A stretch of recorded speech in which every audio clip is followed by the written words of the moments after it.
Welcome to Give a Heck. I am your host, Dwight Heck, and for much of my life, lived my life in quiet desperation, wondering how I was going to pay the bills, take vacations, save for retirement, and one day wondering if I would get off the hamster wheel of life and have purpose. A life that most of society lives, which takes us to work, then home, then repeat, and pays us hopefully enough just to survive. The harsh truth that most live with more month than money and have no idea how to live life on purpose, not by accident. This ensures the mass majority are living not just financially broke, however emotionally and mentally as well due to financial pressures.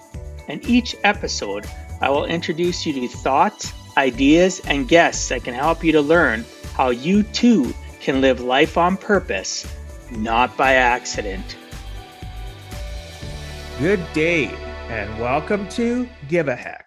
On today's show, I welcome Elizabeth Thomas with over 30 years of experience creating successful advertising and public relations campaigns, and as an award-winning producer, LB Thomas continues to be regarded as one of the most respected women in her field. Her pathway to success was not always easy. Due to her divorce, she lost her home and her business. She was devastated and didn't think it could get any worse, but it did. Her mom passed away as she was preparing to close on her home. All this destroyed her confidence and belief in herself. Through the struggle, she uncovered the deep-seated fears that were sabotaging her life. Her courage and determination not only turned a spotlight on those fears, but she also turned her tragedies into triumphs. LB inspires audience to dig deep, to uncover their inner strength and power to create their best lives now. I'd like to welcome you to the show, LB. Thanks so much for agreeing to come on and share with us some of your life journey. Well, I am thrilled to be here. I enjoyed listening to some of your podcasts and your bio and our conversations. So thank you. You're welcome. Thanks so much. I'm looking forward to this. As I was saying before we started recording, your story is, I don't know a lot about it. I'm looking forward to learning more, but it's unique because you've decided to not let life hold you back and rise above the noise. And I'm certain that your story and your program, at least the one we're going to discuss, probably others as well, can help a lot of people. So it's important that we bring this attention to the world. So I'm glad you agreed to come on. So LB, one of the things that I really focus on my podcast, and I consider it unique because a lot of people, I've been on lots of podcasts myself, I've listened to a ton.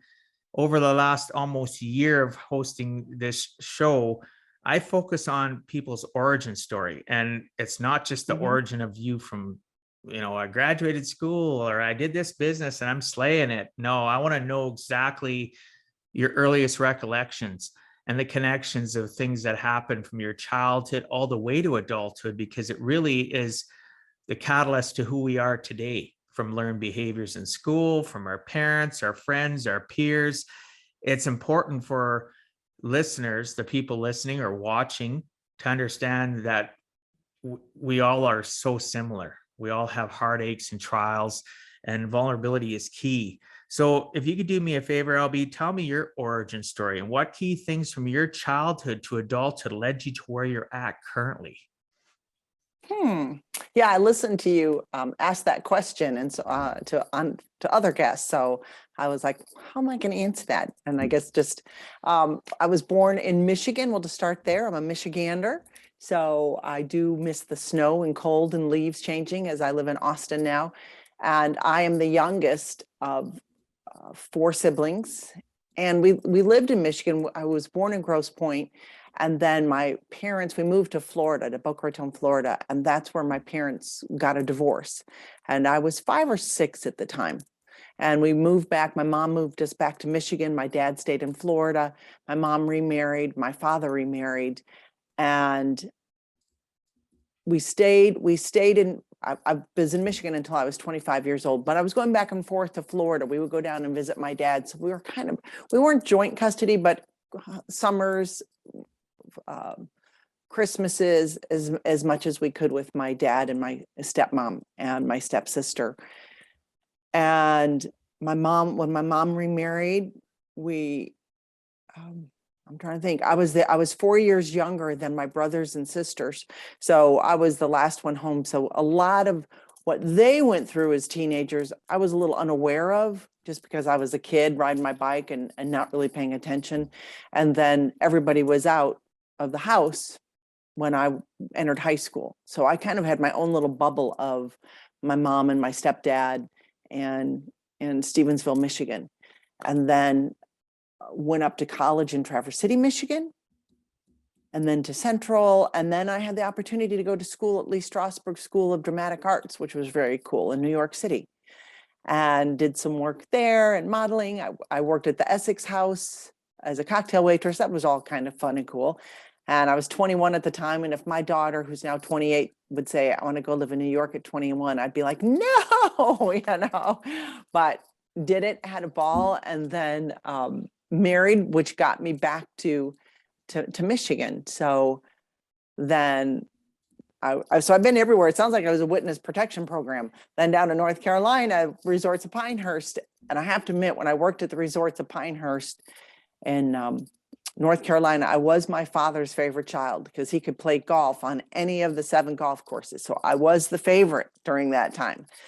And then I married a Texan, and which got me out to Austin, Texas. So, and I have 3 kids.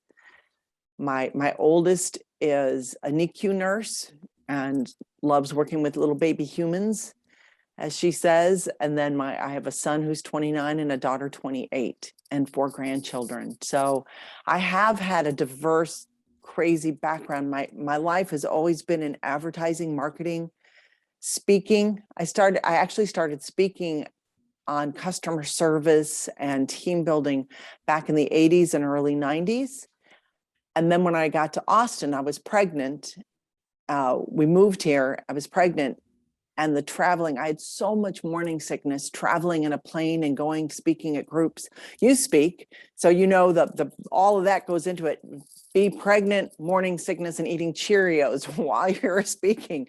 It was not fun. So I was hired I met the general manager of the ABC station here in Austin, and she hired me as the creative services director, which is actually marketing. And I was the marketing director for a few years. And it just wasn't my thing. I'd never worked for a corporation before, and I didn't know how to play the game. And I don't know if you've ever worked in companies before, but I loved KView. I still love KView, but I didn't know how to play the corporate stuff. So I left, went back on my own, and had a couple different jobs, but during that time was bitten by the production bug. So I started working in production, working on films, doing TV commercials. And from that, we did some work for GSD&M, which is the largest advertising agency in Texas. And we did some production work for them. And the G in GSD&M said, you should be an agency. You're so creative. And I was like, no, I have ADD, man. If I got to focus, otherwise I'm all over the place. And he started referring to us business, even though we weren't an agency. And out of that, then we became an agency because they just kept sending us business that was really fun and unique.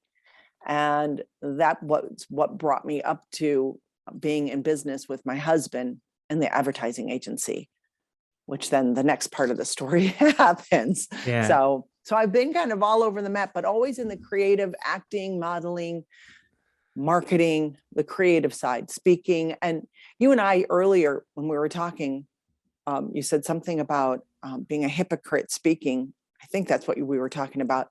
And when I was in my 30s speaking, I felt like that because I didn't have the experience of really what I was talking about. I was really good at it and I did a good job. And then my life happened, the worst thing and the best thing all rolled into one. So now I really feel like I have a story to share and help. And a great story, because life happens for us, not to us, is one of the biggest things we need to program into our mindset, is that repetitious thought process. So we don't have that boo-hoo, woo-hoo. Doesn't mean we don't go through it. even today, you could probably still go through that and have those moments. And we can discuss that throughout our conversation. But I literally work on the fact that and tell myself daily that life happens for me, not to me, and that today is the present. I'm going to do the best I can. I don't have bad days anymore. I've worked hard on that. I coach people on it. And it's something that you can teach somebody in such a short period of time, and how to avoid living the valley of despair through a whole work day or a whole weekend day. It doesn't mean that we're perfect. It means we just acknowledge, right? We acknowledge where we're coming from. So your story is all about acknowledgement of where you've been, where you're going. And I admire that, right? You've gone through a lot, especially one of the things I'm kind of curious about, because I do have other people that have gone through this too. When your parents split and you were still in Michigan and your dad was in Florida, of course you had your stepdad. How did that affect you? Do you think that affected much of who you became as an adult? Yeah, I don't blame my mom and dad, because I finally got to the point where I don't know if I ever really did blame them, because I think we all do the best we can with the tools we have as parents. And so, yes, I wanted to be loved. So if we're going way down to transparency, I wanted to be loved. I wanted my dad to love me. I wanted to be with my dad. And why doesn't he live closer to me? Stuff like that. Yeah. Why doesn't he live closer? And I know I actually listened to your podcast with Karen. I can't think of her last name. The one that was talking about being 50 and turning 50. And when she was younger, wanted to be liked by guys, and fit in was drugs and that kind of thing. Oh my gosh. Because I've interviewed like 3 different Karens. So well, it could have been Karen Thymer. It could have been, it was the one that was talking about 50, the best years are coming yet, and that type of thing. So anyway, but it was interesting because I was wondering where she was going to go with that statement. And mine, I was looking, I wanted to be loved. And I laughed because I've told some friends the other day that I should get a t-shirt that said, I wanted to marry so badly, I married so badly. That would be such a unique marketing item. I know. So, oh my gosh, I love that. And you know how many people, I've said that a couple of times, and people keep saying to me, I should do that. I should put that on a t-shirt. And I know I should make a note of that. And I'm going to. I would, because that is so. How many people could relate I like to the fact, the way that you start it, and then it kind of flips, and it's a disruptive thing, which is a good thing. That's part of the problem, is where our thought processes aren't disrupted enough. And if you had that on print and somebody read that, or even verbally, I felt how my body energy changed. It made me smile. So that's a great thing. Yeah. So yes, I wanted to marry so badly. I married so badly. That'd be a great coffee cup. Oh my gosh, that would be amazing. Or, you could, there's so many places you could go with that. But so I'm going to copy that. I'm going to copy, because I know you're seen around in the globe. So I'm going to copyright it and trademark it today, so I can get that. It's verbally, you've talked about it now. So if anything happened, you could use it. Okay. You've talked about it, right? Cool. There you go. Doesn't mean that it won't be a challenge. Like even myself with my brand Give a Heck, with the pandemic, the trademarking process right now is just absolutely crazy. Yeah, I hear everything's so backed up. Oh, a couple of years. It's already been over a year, and I still haven't heard anything. The application went through because I did it through a trademark attorney. But and how to live life on purpose, not by accident, depending on what your phrase is, depending on the words, you can't even trademark it, right? So you can try, doesn't mean you'll be successful, but regardless, good on you. I love that. Good. That is great. So that's kind of my story. And I like your story. It's unique. You talked about one of your children being a NICU nurse. My daughter, literally 10 minutes before our call, got in her car and drove. She lives 3 hours south of me in Calgary. And she's a RN, she's a nurse, but she unfortunately isn't working with the cute little babies or anything like that. And at NICU, she's working in the COVID unit, Oh, watching people die, holding their hands and God bless her. Wow. suffering massive PTSD because she graduated January 2020 and got thrown into that. Right. So she took, and you feel she for the literally nurses. couldn't even take 48 hours off. Right. She literally showed up Right. Sunday late, went and seen a bunch of my grandkids and her sister. And then we spent some time together last night, and she had to leave because she works at 1:30. Like, you know what I mean? It's just, so I resonated when you said that about your daughter being a nurse. Well, and one of the things about the COVID, my brother right now is been a month with COVID pneumonia. He's still isolated in the hospital in Illinois. But where I'm going with your daughter is that it's heartbreaking because, as my daughter was sharing, nurses want to be there to care and they can't. They can't go in. They can't hold the hands. They can't touch. They have to stand at the door. Actually, she has been holding hands now. Good for her. So she's but the problem is the PPE, she's fully gowned. Right. She's got an N100, not an N95. She's got the complete sealed mask. She has to have a complete face shield. All they're seeing in their eyes, and she's held people's hands that have passed away from, and they're alone. It's the listeners, this is going to be sensitive. I'm sorry, but I will tell you, one of the things that broke my heart the most was here recently, about 4 or 5 weeks ago, she reached out to me. She does quite often, not as much as she used to, because it's just traumatizing for her. And she literally, about an hour before a gentleman passed away, she actually posted about it. It went viral.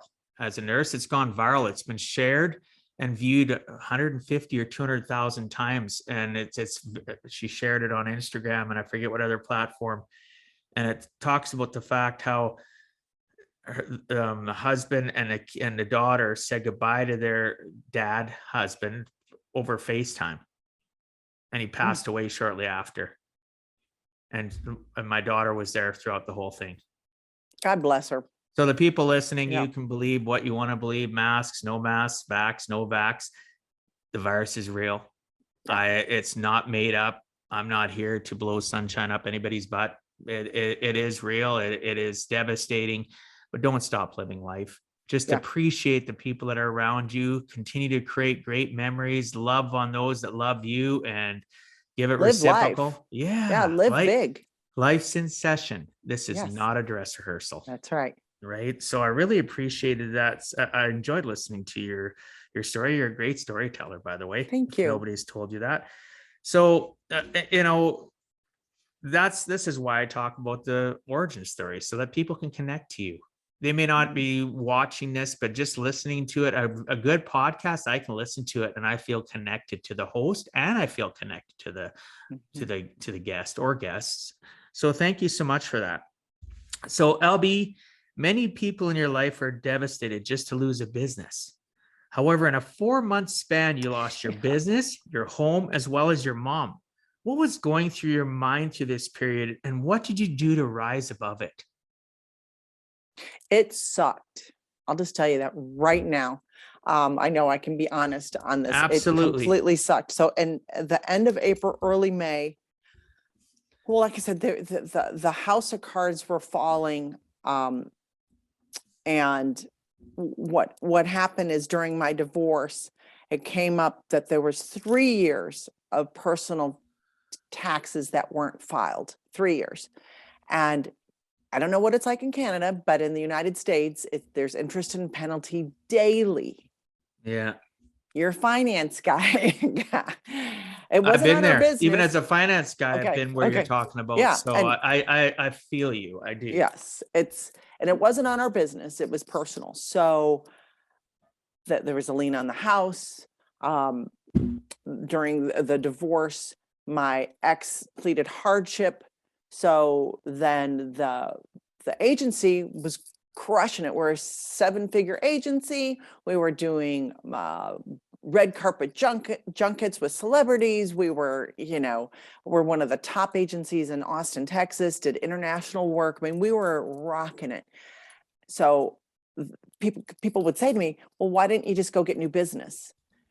there is no friggin' way. My self-esteem, my feeling of self-worth was so shattered. And I knew what was happening behind the scenes with the money of the IRS going, well, we'll take that and we'll take that and we'll take that. Even though it wasn't my money, it was media buys, it was client money. It was through my name. And there's in good conscience, I could not bring somebody on knowing what was inevitably going to inevitably going, you know, the word was going to happen. Absolutely.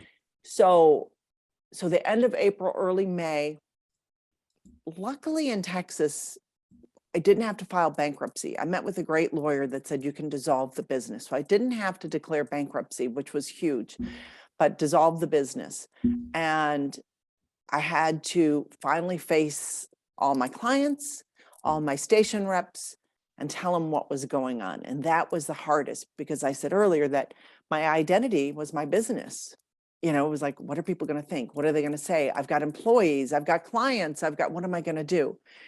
And it was awesome. Every single one was so amazingly supportive, except one station was very angry and very negative, and actually went to one of my clients and was like, can you believe that she's leaving us in a lurch for $20,000? I owed a lot of money, but a little bit to everybody, you know, the media. Yeah, I get it. And my client was awesome. He said to her, it's not like she's taking the money and going to Mexico. She's homeless. She's lost everything. Give her a friggin' break. Yeah. And I was so grateful that the clients were so extremely supportive. And I I believe that's because we had done such good work and we were really honest and just we're a good agency and good people and had great relationships. I had some clients for 18 years. So they knew what our heart was, what my heart was. So anyway, dissolved the business, then had to sell the house to pay off the final part of the IRS debt. And it was the house the kids, you know, we'd lived in for 18 years and that was the house. And the closing on the house was in August and my mom died in July. And it was like, my sister called and I was like, I was devastated, but I was like, oh my God. I mean, most people, they say, you know, you need one thing in a year for stress. It was like back to back to back. So people asked me if I was depressed, and I'm not a depressed person. So I was never able to really understand, to get in the mind of somebody depressed. It's just not who I've been. And I said, no, I don't think so, even though I cried all the time. And then I called her back and said, well, is depressed when somebody asks you how you are, you cry, on your way home, you stop and get a bottle of wine and you don't have any money. So it's the crappy wine on the bottom shelf, not even good wine, and crawl in bed and drink a bottle every night. Because if that's depressed, then It's me. It's me. I'm it. So I drank my way through it, not like to where I couldn't get up in the morning, but I just wanted to numb myself. And I was angry with God. I remember laying in my bed, just putting my fist up in the air saying, you son of a, are you kidding me? You know, after everything I do and help and give. And I don't know if you are a Bible person, if you... I'm a active Christian. Yeah. Okay. So there was a point where I laid in bed and I thought, why can't I be like Job? What is wrong with me? Why can't I have the faith of Job? And then I was talking about the Sunday school Bible story of Job. And then I realized I'd never actually read Job in the Old Testament. So I opened it up and read it and I went, oh, Job was really pissed. Okay. He wasn't happy the whole time. He was mad, which gave me, it's okay to be mad. I'm a human being. My life just fell apart. It's okay. It's okay to grieve. And I think, Dwight, that was one of the biggest things I did, is I gave myself a moment to grieve, some time to grieve of losing everything. And people would say, in good conscience and good, trying to be nice, just pull yourself up by your bootstraps. You can do it. I hate that statement. Oh, that's just like nails in a chalkboard when people say pull your, like, Oh, and I used to be one of those people until I Yeah. realized how dumb that cliche is, or those statements that we Yeah. utilize in life to justify To behavior or pat lack somebody of on the back. behavior. Yeah, Yeah. it's okay. And if I had, this was, I think, is a key thing for me. If I would have put that mask back on, that everything was okay, which what I had been doing for a couple of years leading up to that, because I didn't want the world to know what was happening, I would have just shoved it down and it would have come out somewhere, somehow else. So I allowed myself to grieve. But then there was a point in time that I said, that's it.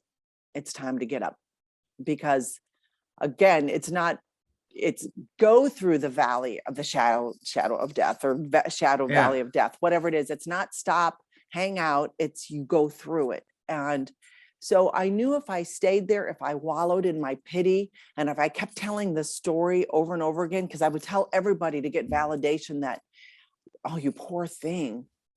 If we stay there, we don't rise above it. As you say, we've got to say, I'm done. I'm done. And I had to draw the line in the sand because I did not like who I was and what I was becoming. I was sad. I was angry. And the point that I was able to rise above it, and I'll never forget it, is when I stopped blaming everybody else. There was a point where I said, what have I done? What's my responsibility in this? It can't be everybody else's fault. And that was the turning point for me. Yeah. Wow. It's so true though. We have to, like they say, the old saying, and when you're pointing at somebody, three fingers are pointing back. And Yeah.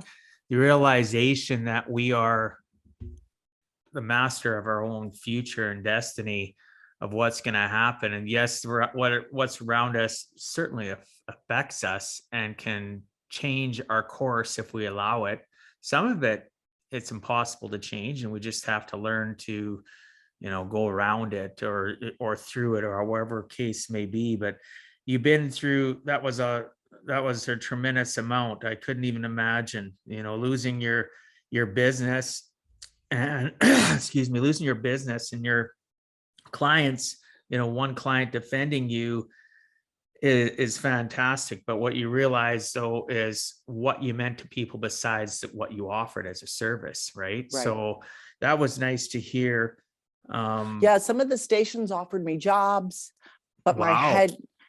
my head was not, I couldn't do it. I couldn't do it. But I was so grateful.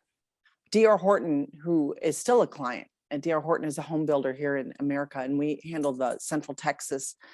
And I called them and told them what was going on, and they were like, okay. And I said, so I'm no longer an agency. And they said, oh, got it. We understand. We are so sorry. And then 2 months went by and the holidays were coming up, and they called and said, hey, our holiday campaign is coming up. So this is what we're thinking. And I said, I'm not an agency. Remember, I can't be an agency in Austin. And they were like, okay, but we'll figure it out. So, hey, so what we want is, and they just kept going with me. And so one of my key people within my agency opened a media buying service. So I did creative and she does the media buying, because I can't buy media in the market because I owed people money. But it was awesome and I had several clients that just kept saying, okay, what's next? How do we make this work? And that was tremendous.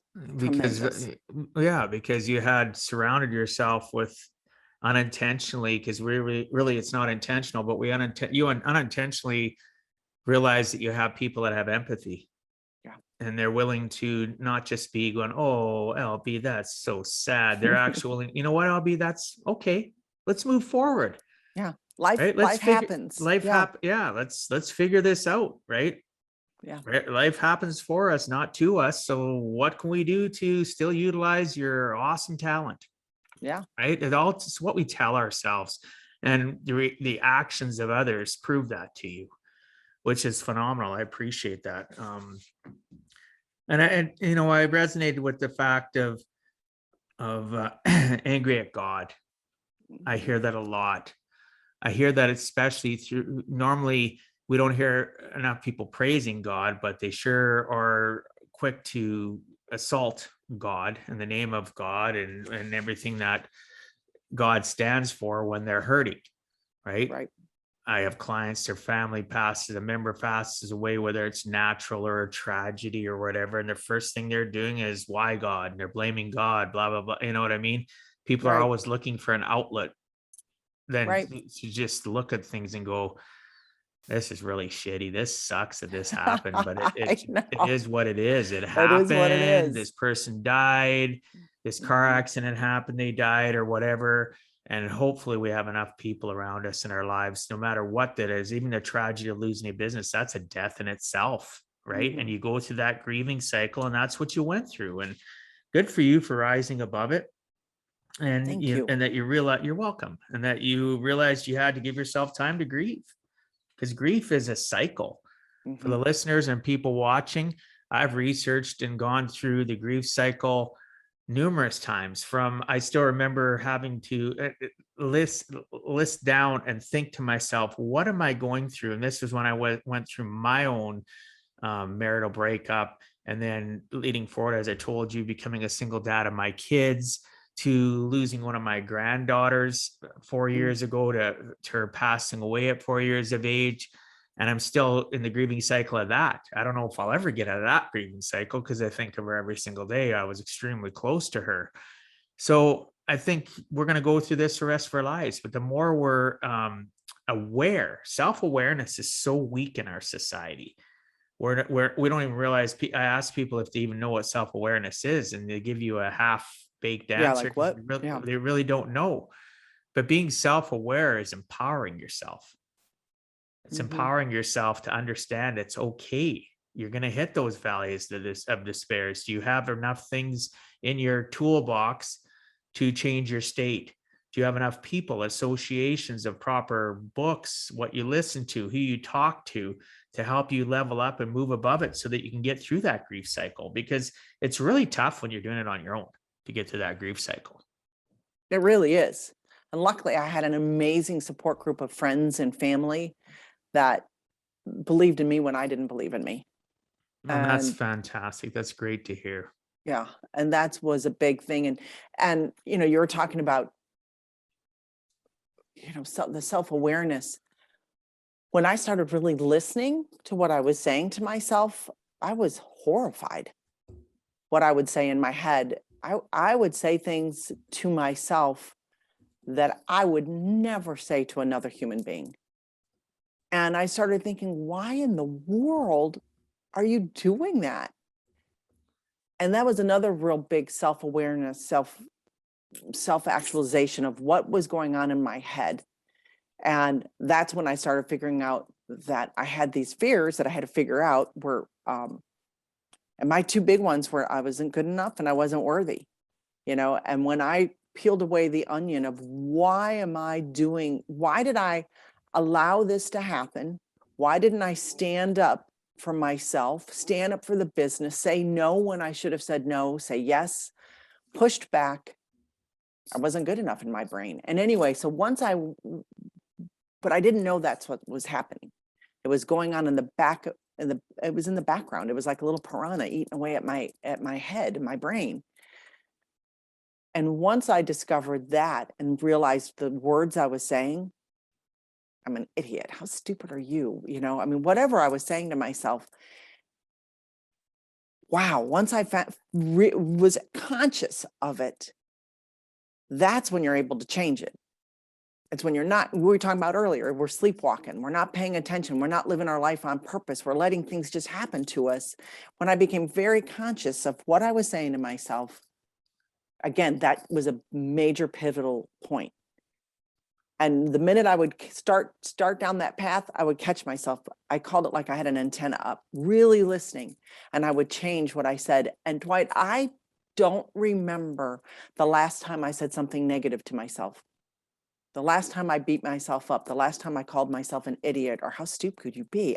I don't remember, because I actively said, I've got to stop this. I've got to A change person it. has to. And one of the Yeah. things that I've learned well, not recently, years ago, actually, but I've become more cognizant of it and communicating with people about it. when I hear people doing, that self-deprecating talk where they're cutting themselves down, or they'll say it out loud, or, oh, I'm not very good at this, or I'm overweight, or, oh, I'm just stupid, I'm sorry I asked that, or whatever. And I've started, depending on the circumstance, you got to be sensitive to it. I'll look at people and say, well, or I've even reached out to people after the fact and said, well, you said this the other day, or I'm in an active conversation.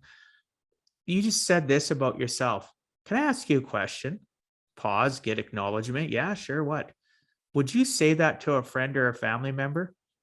Well, absolutely not. Did you say it to me? No, Yeah, absolutely not. you wouldn't say. So then why do you say it to yourself?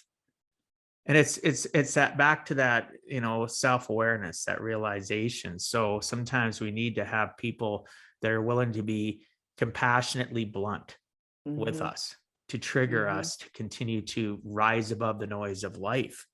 You're right, because sometimes we don't even know we're doing it. It's such a habit. I'm a firm believer in is what we think about comes about. I know that's a slang saying, but you think about it, it is. Yeah. If I keep saying I'm an idiot, I'm not going to succeed, I'm never going to find the right guy. Well, guess what? I'm going to look for things to support that. It just happens. And so it's being compassionate and pointing things out lovingly, of course, but it is amazing what we say to ourselves. Yeah, absolutely. So, LB, you have a program called Outwitting Fear. Can you tell the listeners what occurred in your life to bring this program to light, and what is the foundation of it? Outwitting fear. Somebody asked me the other day, actually, what I thought was interesting. They said, I've never heard of outwitting fear. I've always heard of overcoming fear. They said, what is the difference? And I was like, oh, that's a good question. No one's ever asked me that. I said, because I don't know if I'll ever always be able to overcome my fear. I might, but I need to outwit it. I know that it's there. I know my two fears are not being good enough and not worthy. Those are my core fears. And how I came about this is I found out we are only born with two fears. We're born with the fear of falling and the fear of loud noises. That's it. Everything else we've learned from our parents, from society, from teachers, from the news, from social media, from whatever. We have picked those up. We've learned those. So here's the good news is we can unlearn them. And again, my insecurity, my distrust, those are big things. And when I started looking at why do I have those? That's when I started peeling away the layers. And that's what outwitting fear does. When people go in and say, this is my presenting fear, it's fear of failure, or whatever it is that we talk about in the course, they peel away and get down to that core fear, what's really driving that. And then when you know what that is, because now and again, my fear of not being good enough will pop up, or a situation will happen and I'll say, wait, is that from me, from my past of not being good enough? Or am I just pissed, or am I just angry about the situation? But it gives me the tools to identify what it is. And I know in your bio, you talk about that. You talk about sometimes it's really hard to face those fears. Sometimes we just don't have the energy. But it's when you face them is when you find the freedom. And I know a lot of your listeners, I know that there's times that I did not want to walk through that fire. I did not want to go through it. But to have freedom and healing, I had to. And so many times it's not as bad as you actually think it's going to be. And also on the other side of it, you can say, I did it. I rose above that. And that's the beauty, is when you rise above it. And I was the queen of avoiding. I was joking with somebody the other day that I would sweep so many things under the rug because I wouldn't want to face it, that I finally started tripping over the rug because there was so much crap underneath it. But again, when I started taking responsibility and going, okay, let me face this, because I can't heal if I don't face it. So one of my favorite things we do in Outwitting Fear, and it's a video based. So I'm on video, I walk through it. It's like you and I right now talking, and then people walk and they answer questions and they dig into their own lives. They can pause. It takes about an hour. is that when someone feels trapped, when somebody feels that angst, that anxiety, that's something that's really pushing their buttons, and my buttons that are being pushed may not be the same as yours. The question is why? And typically there's a fear when you feel that trap. And that's when you go, okay, let me look at this. Why am I feeling this? And I've done this globally. I've done it around the world, and the feedback has been phenomenal. I did this program for a company, and the director said, a lot of our people are from overseas, the Netherlands and things, and they won't share. Just so you know, they're not going to share because that's just their culture. So I sent them the program ahead of time so we could discuss it. And they started sharing, and the director was like, I cannot believe it. And the first guy said, my fear, I thought I was just being lazy and a procrastinator. But when I did the program and I got down to it, I was afraid I wouldn't be loved. And the director was on the Zoom and he was like, oh my God, I can't believe he just said that. We were done with the call at 4:30 United States time. He emailed me at 7:30 and said, after I got off the Zoom, they're still on the call, the team, discussing their fears and how they can work better together, acknowledging each other's fears. Wow. I was blown away. So Validation is a good thing.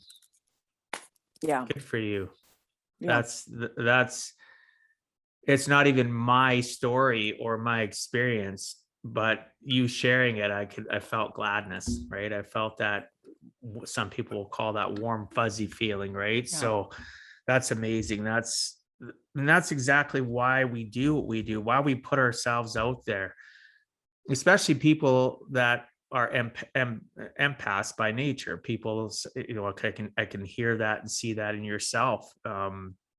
It's very validating when we get told, like for me, I'm a real firm believer of the 5 love languages, one of my favorite all-time books. Too. And I literally, words of affirmation for me as an empath are huge. Yeah. So to get that validation from them is truly amazing.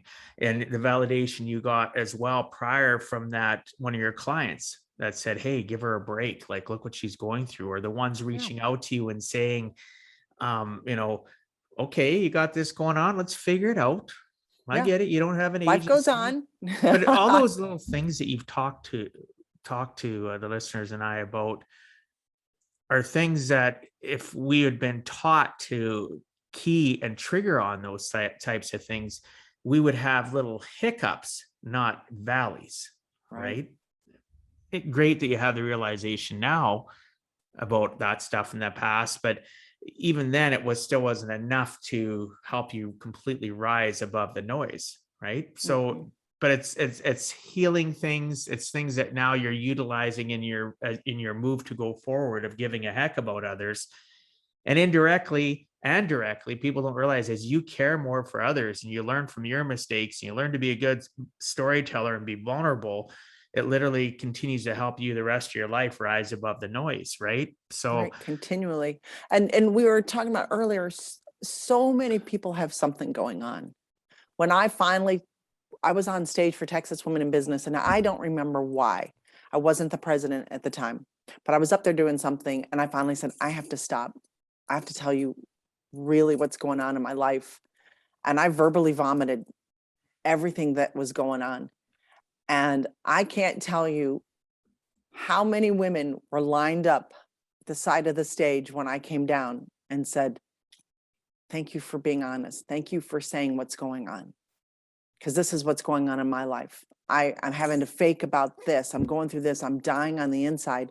And I think the more all of us tell our story, all of us have a story to tell, the more it's going to help other people. First of all, to realize they're not alone. We all have something, and we can help each other. We can help each other. Yeah, absolutely. And the biggest thing is in life, we get so self-absorbed in our own 6 inches, in our own trials and tribulations, We don't know how to escape them. So then we miss the signs of others in our lives that have trauma, that are going through their own trials and tribulations, that could use a kind word. We're not getting a kind word. We're not giving out a kind word. We're all living on that hamster wheel. And it really is an epidemic in our culture around not just North America, the world. So it's refreshing to know that one more person, yourself, that being you, is doing and learning from the past. And again, the past is not indicative of our future, but it leaves behind, there's clues. Just like that saying, success leaves clues. Well, you leveling up, there's clues in the past, and we have to accept it. It doesn't mean that you have to live for the past. It means you learn from the past, right? And congratulations on doing that, and continuing to rise above the noise to help others, because you don't know how many people you're going to help, but every one person you help is one more person that's not living a life of quiet desperation, because you and I both know that is a painful place to live. It's a very lonely place. Yes, it is Very lonely. much Yeah, so. I think of it as the worst time of my life and the best time of my life. Yeah. Yeah. There's a yin and yang to everything, right? So Yeah. thank you for sharing about that.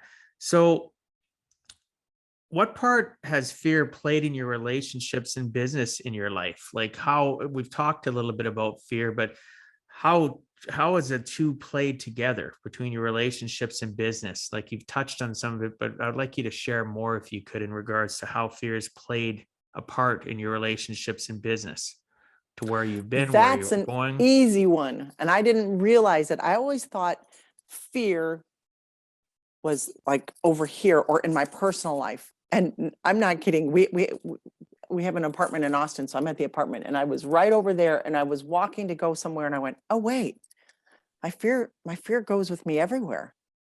It's just not in my personal life, and it's not in that. All of a sudden I went, oh crap, it's everywhere. And when I started, again, I use the analogy of peeling back the onion and looking back, how fear, and again, there's basically 5 core fears, which are not being loved, not trusting, which is for abuse victims, that's a biggie. Not good enough, not worthy, and being alone. Those are the 5. But when I know my 2 of not good enough, you know how many times I undervalued myself in my pricing and our agency pricing, because my fear was I wasn't good enough. So I can tell you right then, and that was a big one. And I would guarantee so many of your listeners do the same. They undervalue their creativity, their brilliance, what they're good at. Well, you get what you think about, and you mentioned that earlier. I just stated a little bit different. What you think about goes out to the universe and expands. Yeah. And one of the things in the conferences I mentioned to you that I was in this past week and weekend, they talked about, part of that was the value of your services. And they had people that were, here's the mic. Well, I'm going to charge this amount, and you get what you charge. So if you undervalue, you get that type of person. And sometimes having a higher rate, you will get a higher selective level of clientele. Yeah. Because they're not, more people in my life have balked at, like, as I coach clients and businesses and stuff, they balk at, oh, this person's charging this many $100 an hour. And they better give their value. But if you charged $1,000 an hour, the client that's willing to pay that $1,000, because it's way higher, is normally not going to do the same garbage. They're just gonna, okay, I'll show you the money, you show me the value, let's have that synergized relationship. Let's do it. Let's go out and slay it, because they realize money is an investment. It is a tool in the hands of others to do great things. But so many people are reactive to money because they don't understand it. That, like, as you mentioned, right, they just, and you start questioning, am I charging too much? Am I charging not enough? Am I charging not enough? And am I like undercutting myself because I'm afraid they're going to say no, or they're not going to see my value? And the very first time when all this really came about in my brain of, oh my gosh, what have I been doing? And again, I didn't realize it. I didn't actively go, hey, let's undervalue ourselves. That wasn't like, that'll be fun. I would just, the minute we'd put a price out, I would go, well, maybe it should be, maybe they, I would just start second guessing. So when I realized what my fear was, I was approached by a senator to help them do some marketing, personal branding. And we put together a proposal, and this was after the agency got, this was in the last 6 months, and put together a proposal, sent it over to him. And he called me back, or he emailed me and said, great, I'm good with everything, but I only have enough in the budget to pay half. But when do you want to get started? The old me would have been like, well, he's really cool. He's a senator, blah, blah, blah. I would have made up whatever story in my head to justify, need the money, anything. And I wrote him back and I said, oh, thank you so much for the opportunity to meet with you and talk with you. But if we only charge half, that means I'm going to have to cut the hours involved in half, and we wouldn't be doing you a service. It would be a waste of your time and our time. I wish you the best of luck. Thank you so much. And that was the best freeing email to stand up for my value. And I didn't hear from him ever again. He didn't come back and say, okay, I'll do it. But Well, it didn't because he matter was to trying me. to manipulate you too, though.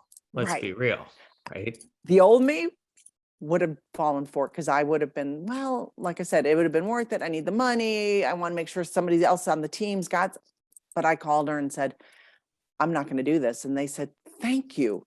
My other team member that was going to be working with me, they said, thank you. Because we know we always give more. We always give more hours than we even say we are, but to give more and then be paid less. So it was beautiful. So that's how it's applied to myself in business. Well, good for you. Congratulations, because sometimes we just have to be firm on our convictions and what it is that we offer. And I'm good at what I do. Time continues on whether we do or not, right? Time is infinite, but finite for us. So if you're going to give, or I'm going to give time to somebody, you're going to pay for it, because I'd sooner honestly not work, spend more of my life with my adult children, with my grandkids, with friends, building memories. Right. Because life can be snuffed out in an instant, right? So it's okay to value ourselves. Listeners, if you're constantly giving away your stuff, and as LB mentioned, we give more hours than we end up quoting to begin with. Now, if you undervalue and you give somebody a discount, that's another thing. I have very famous But coaches. why are you giving the discount? That talk about the fact you should never give a discount ever. Ever. Doesn't matter if you're running a Shopify store or running an e-commerce store on Amazon, or your services, you're just service-based and it's your expertise you're selling. If you give somebody a discount, it's that in their mindset too. Never devalue yourself. Don't have Black Friday. Like I remember one of the conversations on a mastermind. This was last year. Black Friday's coming up. What do you think about us discounting this and that so we can get more of our courses sold or more of this product sold? Like there was a bunch of conversations that went on, and he resoundingly, Andy said, absolutely never should you discount. And this gentleman owns First Form. He's actually out of St. Louis, and he owns Supplement Superstore. And he says, I don't believe in it. I absolutely do not believe in it, because they're always waiting for that next sale or that next sale. And if you truly believe in your product and your services, you're the same cost 365, right? You're not discounting, right? It's just a mindset. Even, t-shirts, whatever the case may be, it doesn't really matter. If you want to sell it, buy one, get one free, and promotion stuff like that, it's like a pat on the back. That's fine. You're not really discounting. You're saying, you know what, this week you're gonna buy one, get one. A lot of stores do it. It's very successful, but I won't do that on my brand. I'm not gonna, you buy 1 hour, I'll give you 1 hour. That's not gonna happen. Right. Because that hour I give away for free is still my hour that I could have been that's right. hanging out with somebody. Yeah. I could have been I could have been binge watching Netflix, a good a good series I like, or watching a documentary, or listening to a podcast, or Learn listening. something. Yeah. I could have been doing anything to level up and continue to rise above the noise instead of giving you a free hour and giving you the ability to devalue who I am.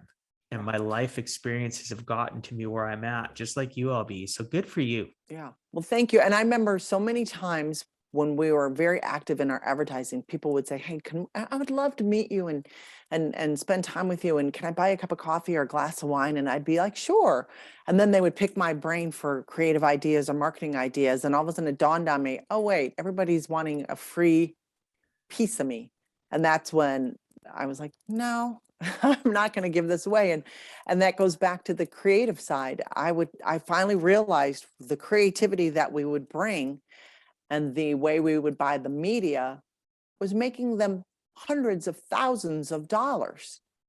And I'm going to undercut me for giving them the creative ideas to make hundreds of thousands of dollars. I was like, wait, what's wrong here? And that's just I like am that good enough. senator. It's just like Yeah. that senator.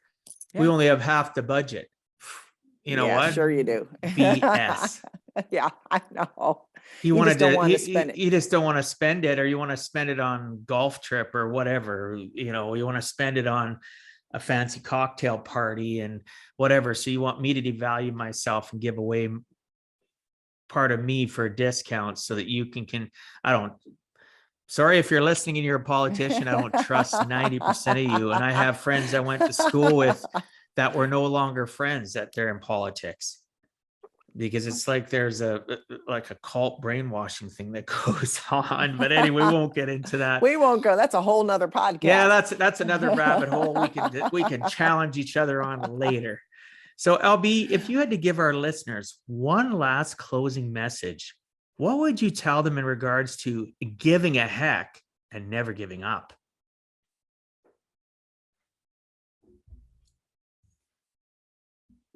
One last piece of advice. We've talked about it. I think how we talk to ourselves is critical. That either gets you out of bed or keeps you in bed. It helps you rise above or not. If your words are, "My life sucks, it's going to be a dark, gloomy day, I'm never going to get ahead." One time I heard this guy say, and I thought it was brilliant. He said, "You want to know your future? You want to be a fortune teller? Listen to what you're saying to yourself today, because in 5 years, that's what it's going to be, or in 2 years." So I would say, put your antenna up for the next, 10 minutes, maybe. Some maybe for 24 hours, but put that antenna up and catch yourself every single time you start talking negative about yourself. First of all, why are you? What is it? Go down, peel that onion down a little bit, but stop, turn it around. Just turn it around, or just stop. If you can't turn around, stop it. You will be amazed at how your attitude, because your attitude is key to rising above. It really Absolutely. is. And it's only you. I can't control Dwight. I can't control my kids. I can't control anything out here, but I can control me. So take control. Take control. Live your life on purpose. It's your choice. Absolutely. Thank you so much. That's a great closing message. So, well, our time is almost up. I want to respect our listeners and your time. However, before we end, can you please tell the listeners what is the best way to reach you? It is, you can reach me at lisabeththomas.com. And it's spelled like it sounds, Lisa Beth Thomas with an H.com. Outwitting Fear link to the course is there. And I did put in there, it's, if you put in the promo code podcast, it's 10% off. So it takes about an hour, and I promise you, you will find freedom from your fear. You're going to find some insights. It's not painful. It is so worth it. I promise you. Again, it doesn't take but an hour. So that's the best way. That's the best way. And my email's attached to that. And I've had people that have heard me speak or on podcast. And if you don't have somebody in your life that you feel and this is to your listeners, that you feel like you can open up and say, this is really what's going on in my world and I can't tell anybody, email me. I've been there. So I'm happy to listen and be there. If nothing else, listen, because sometimes that's all we need. Absolutely. So please reach out. Please reach out. Thank you so much. I'll make sure all this goes in the show notes. Listeners, you again can find that at giveaheck.com/podcast. You can access information about the show and look at the basic show notes, and I'll ensure that all the connection information for LB is in there, as well as the promo code for podcasts, so that you can utilize that special promotion. So thanks so much for being on Give a Heck, LB. I appreciate your time and sharing your experiences so that others too can learn it is never too late to give a heck.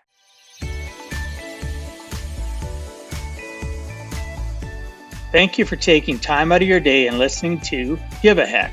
If you find value, I'd appreciate you sharing with your friends and family so they too can learn how to live life on purpose, not by accident. So you do not miss the next episode, please subscribe on your favorite podcast platform, and please also post a review. I look forward to reading your comments.